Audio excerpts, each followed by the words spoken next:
Chris Jansen here, back with the End Evil podcast.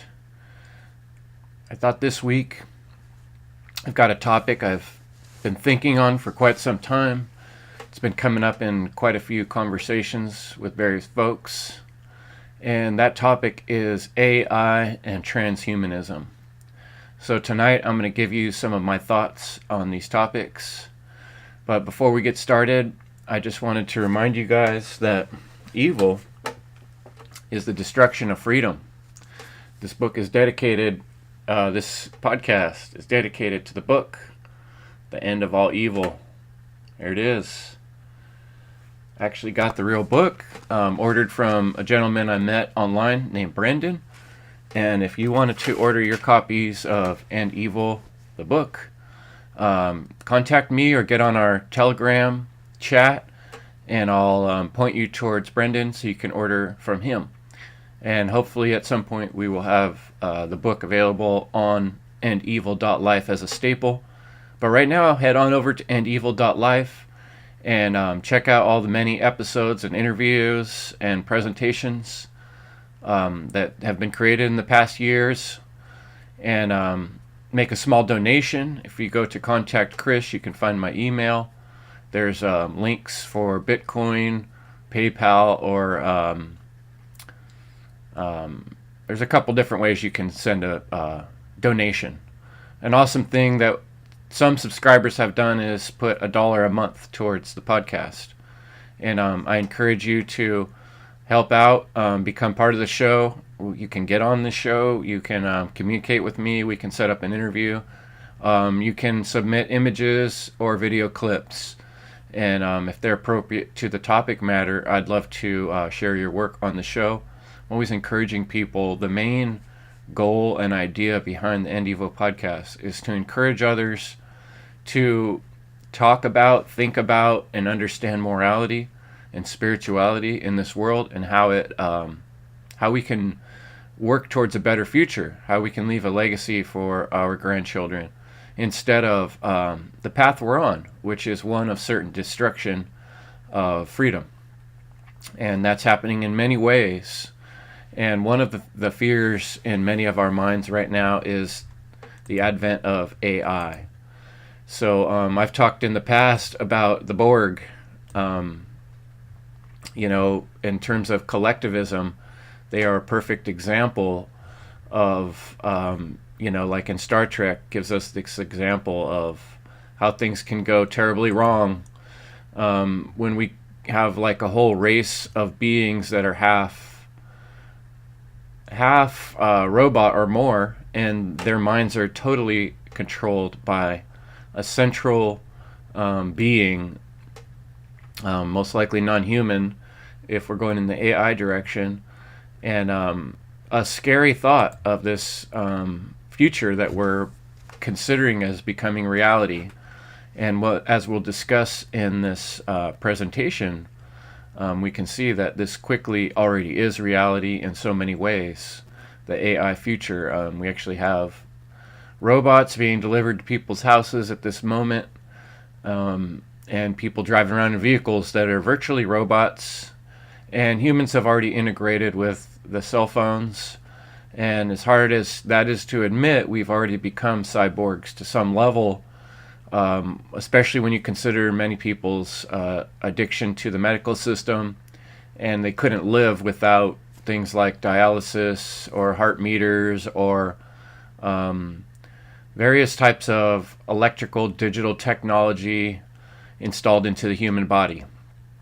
Now, even replacing limbs, joints, some of these things, I'm not saying they're all 100% terrible and bad, but they kind of all come together with this scary future that is freaking people out. Now, I want to remind you that a lot of the images you're going to see today are images I've created using AI, and I am not by any means trying to tell you people that you should never use AI in any form, and that we shouldn't recognize the power that it has to help with our creativity and our building of the future. But if we don't recognize now the way things are going and where we stand, and use our good discernment, we will quickly become slaves to these robots, just like in the movies. The Terminator movie is a really good example, and or the Matrix, where in the future the robots have actually organized society in a way that's less chaotic, you could say. But humans are more like the batteries, more like the trapped souls in this matrix of electronics and metal. And this seems to be the direction our humanity going, which could be far worse than some of the dystopian futures folks imagine, because it happens so gradually and slowly.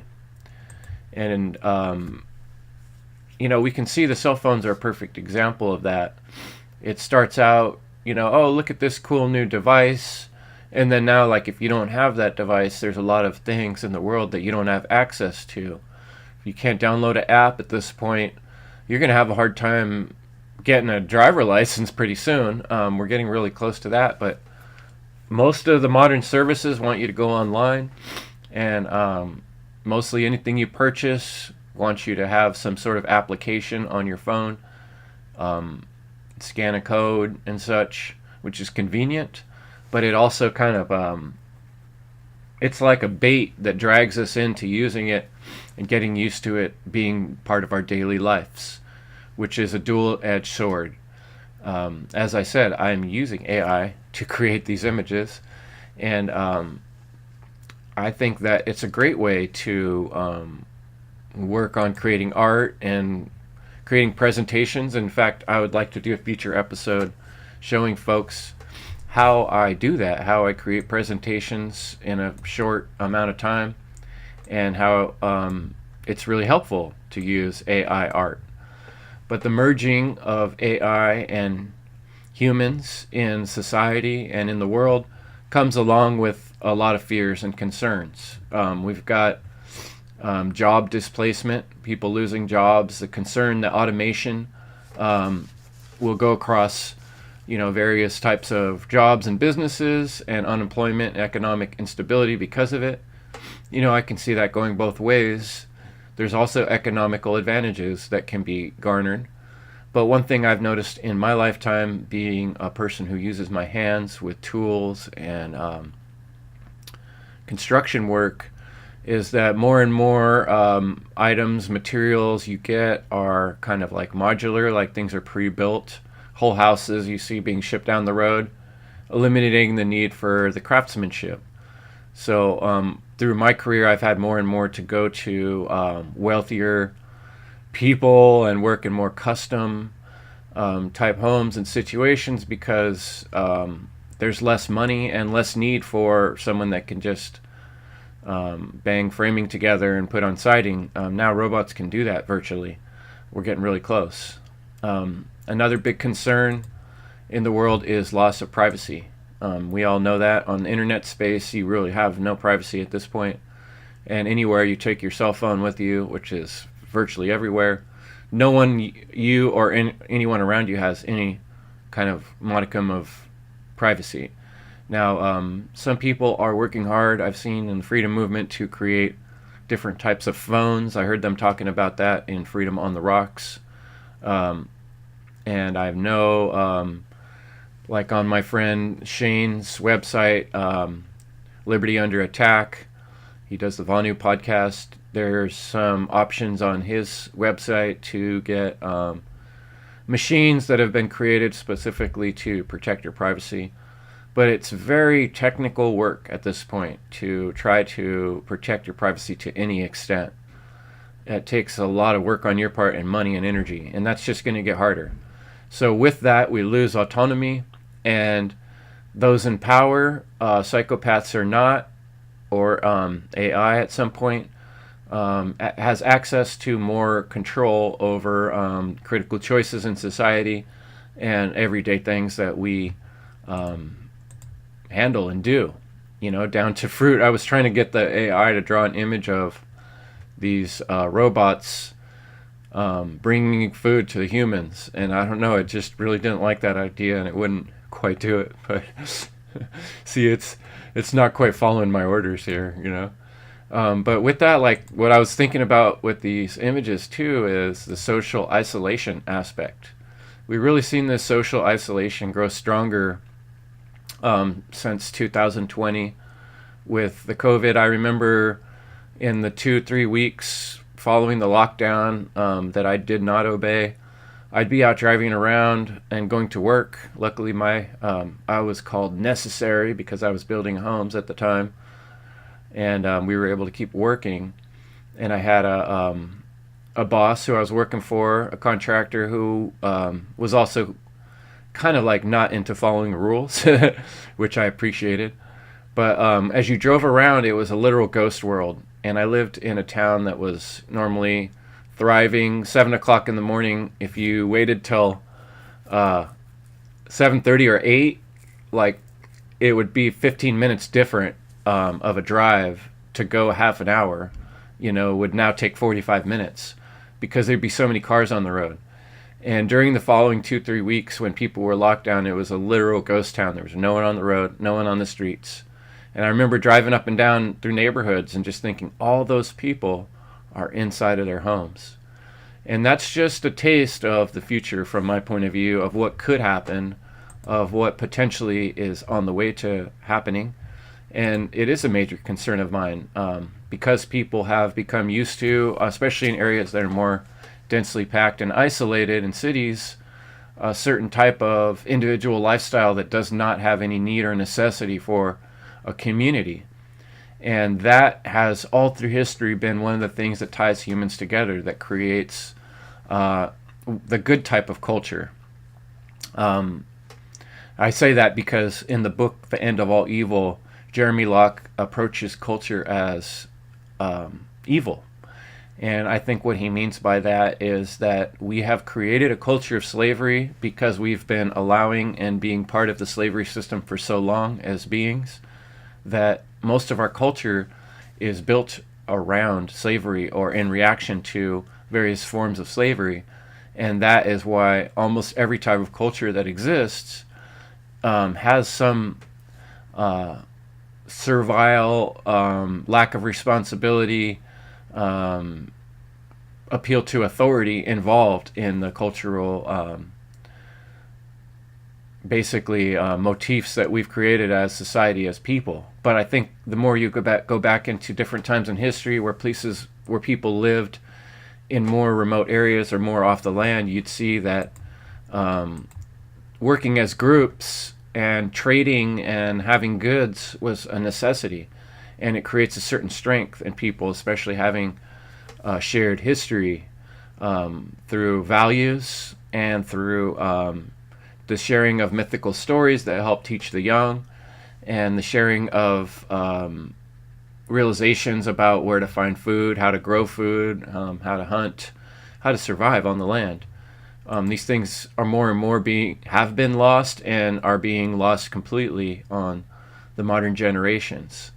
So this is encouragement to you to learn what you can and share what you can with your family and in your life, and work towards having whatever level of responsibility over your day-to-day needs that you possibly can.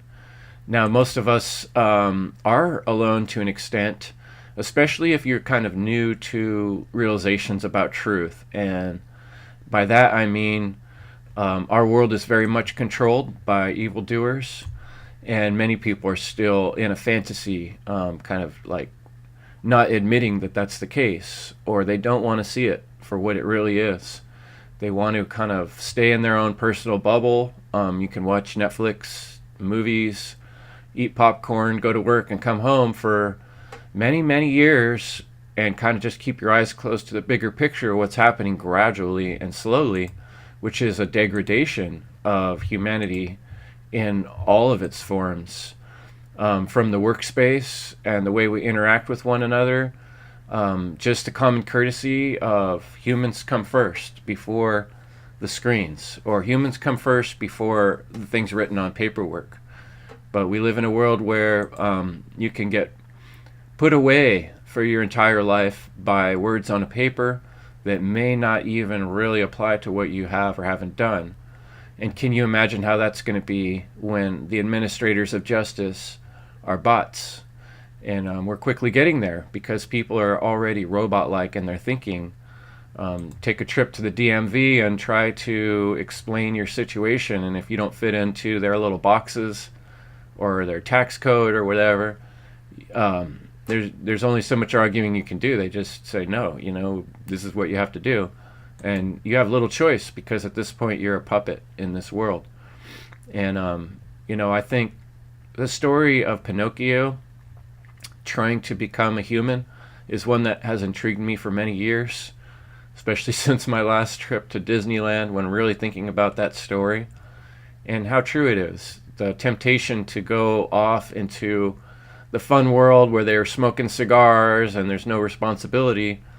Meanwhile, you're losing the opportunity to be a real boy, and he winds up getting turned into a jackass, which is where many people are going in the modern world. We talked about recently with the One Great Work Warriors the violence of voting in the current system. It's a Punch and Judy show, and you are a puppet in this silly show. Punch and Judy, if you look it up, is a very old type of puppet show that it would just create laughter for people. Punch and Judy is like they'd hit each other and fight constantly and do stupid things back and forth because they're puppets, right? And it's funny to watch puppets acting out idiocy. But the truth is, it's a representation of the modern political scene where neither side really cares about your individual freedom or your community or the care for the legacy of future of humanity. Although they say they do ostensibly, their actions show in many ways that they don't, because they continue to murder, rape, kill, and do all the things that evil entails.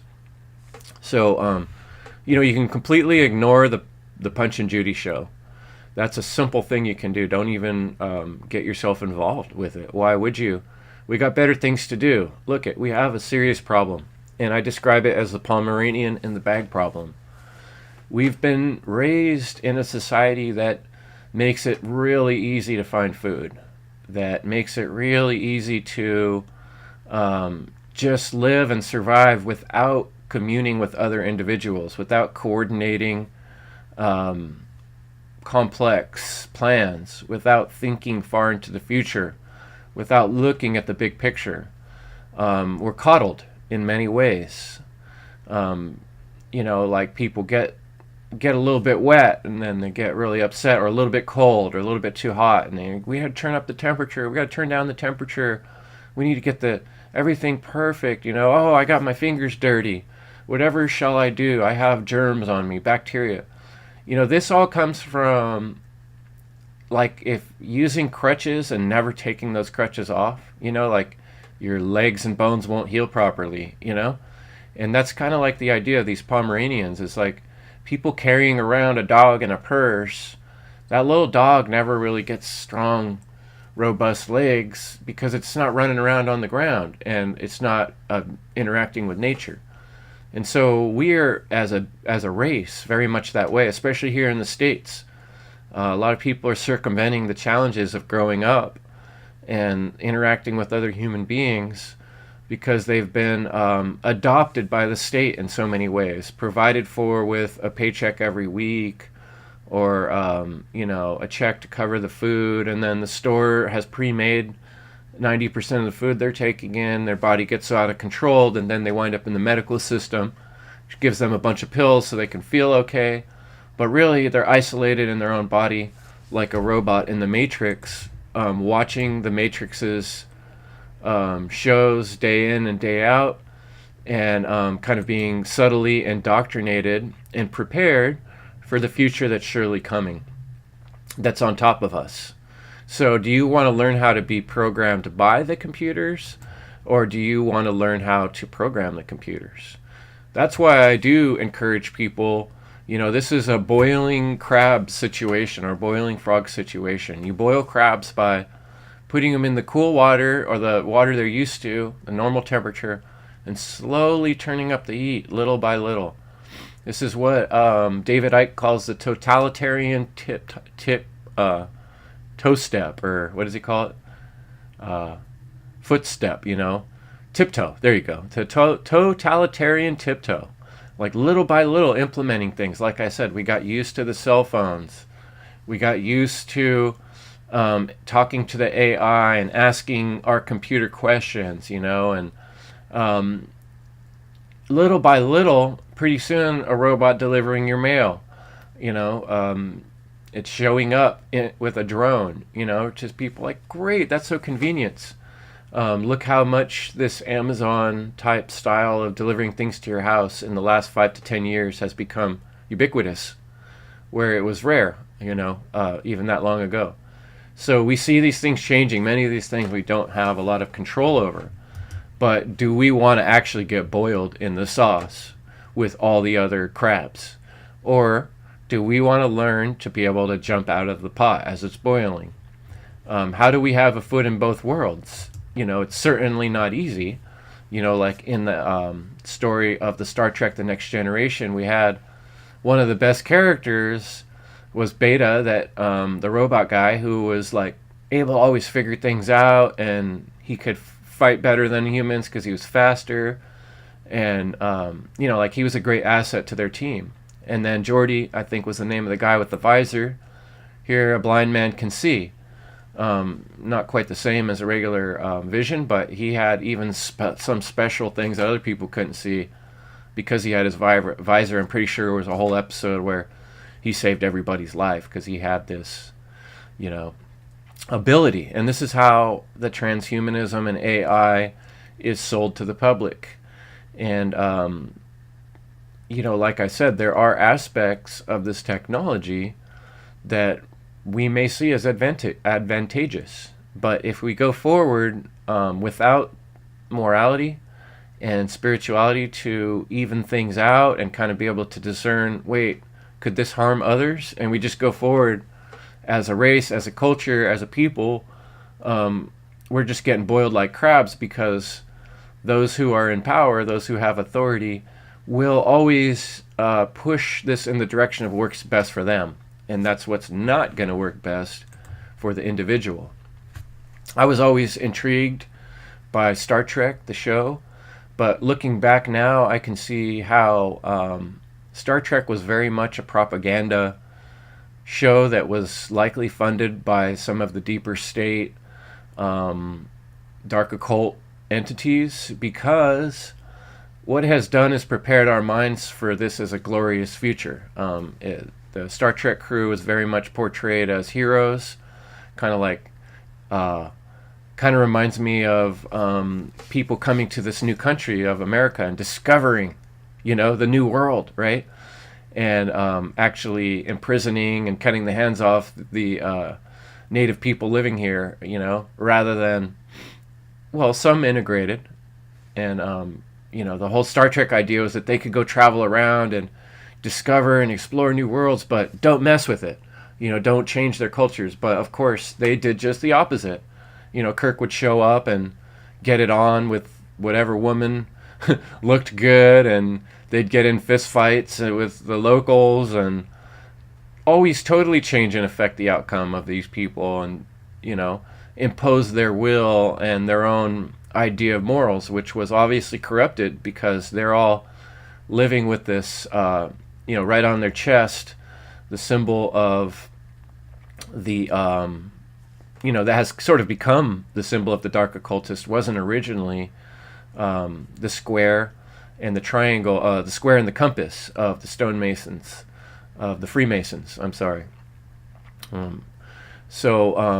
It's like a star, but it's actually the Freemason square, the compass, right? So it symbolizes their control, and it's very likely that partly that symbology was injected into this because of, like I said, who's funding this type of propaganda, is to prepare people for the future of AI, to prepare people for living in totally metal and glass with lights blinking, and see that all as good things. People living on life support, basically. And when you combine that with the future of the reality of like the Matrix, where you're probably not going to be on the star deck, you're going to be down in the engine room, probably hooked up to a computer yourself, like in the Matrix. So there's been a lot of thought programs out there to prepare us for this future, because it's natural for people to be somewhat afraid. AI is like, the guy in Star Trek, the Beta, like he's more strong than you are. He can think faster than you are. Long time ago, computers were really beating humans in chess, which is one of the most powerful ways we can test not just regular logical intelligence, but some intuition too. And there was a time when the computers could still be beat by the human intelligence, and we're beyond that now. So we've already become dependent on this technology, and it creates this security risks, like all our money's tied up on digital forms. Our cars, our vehicles could be shut down from remotely or blown up. Who knows how these things are going to go. We don't really have control. We don't understand the ins and outs of all the technology we're using. We couldn't reproduce one of these phones or vehicles we're driving on our own, because it's very much out of our hands, or our small communities that we live in don't have the ability to manipulate the future the way that these massive corporations do in today's world, that can create technology, implement technology, and then put it out into the public and sell it, propagandize it in a way that it looks really fun and good. But who knows what's deeper in the programming, and what might emerge in the coming 5-10 years. We have to keep in mind that those who want to control will control. Those who want to own your time and energy will do that. So, there's a concentration of power in the world. And, this technology, those with the most money and those with the most power are going to be the first ones to figure out, how can we use this technology to manipulate people to do what we want them to do? Because that's always been the biggest issue, that people have this kind of problematic free will where they want to think for themselves. And I think this is, in terms of, we were talking recently, I've been seeing Nemo Jones from the Europa chat bringing up this discussion on different chats about what do we actually own in terms of property rights. And my personal thought on that is that our body, our skin, is the boundary of what we can provably own. And anything beyond our skin or our body is arguable in terms of 100% ownership. We can have things, we can claim ownership of things, and we can make a good argument for why something's ours and shouldn't be stolen by someone else in the physical world. But that all gets more of a gray area the less we own our own body. And the more that we become locked into some sort of hive mind consciousness and allow ourselves to be kind of hooked up and more regular with our time, more regular with our energy, connected to the thoughts of the hive mind. And what I mean by that is, the Overton window, the general view of the public is always being guided by massive amounts of money and think tanks. And their hope is that we are calm and docile, and that we live in our little cubicles and supply power and energy to the system, which supposedly protects us and keeps us alive. And it does, to an extent, because it needs our energy, it needs our power. And so we allow ourselves to kind of acquiesce to this program, we become just little glitches in the matrix, and we lose our personality, we lose our humanity, and we lose our ability to say no more and more, because it's getting harder and harder to decipher what's real. And the danger of the bots becomes more and more apparent as they strap more weaponry on them little by little. It's going to start with robot dogs like we saw, and little drones flying around in 2020, and maybe just in China and certain places in Pakistan or whatever. But the next time they come around with something like this, we're going to see them in all the major cities, robot dogs and drones. And then this Terminator guy, I'm sure he'll come along a few years later when it's time to really create the family of Borg, right? So this is like going to be your family photo in 10 years. Hopefully a little less blurry with your high-tech Ultra 8K camera that's going to be implanted into your right eye or your left eye.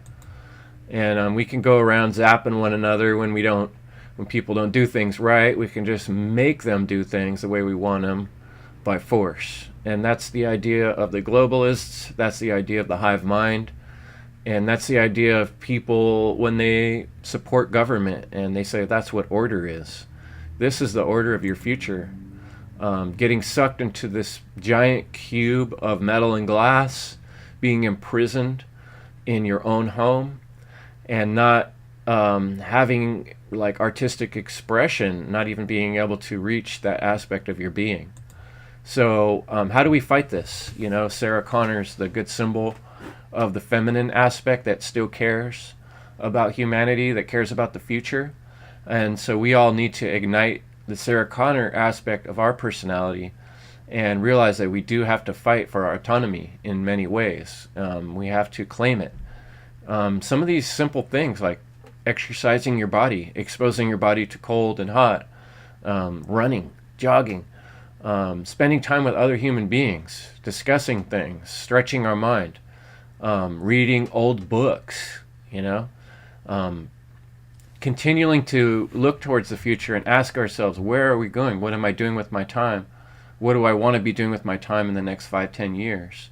Who do I spend my time with? Do I spend my time arguing with chatbots on the internet that might not even be real humans? Or do I actually engage other intelligent human beings in discussions that are getting somewhere, that are working towards solutions that are complementing one another's thoughts and ideas? So I challenge you as people to work on self-defense. How would you defend yourself if you were being chased down by a bot or a robot? I mean, that sounds a little ridiculous, but that's the future, like Sarah Connor is talking about, that we have to little by little begin to prepare for and to think about. And a lot of that right now is in theory, like we're preparing our minds spiritually and mentally, but it's also becoming more physical.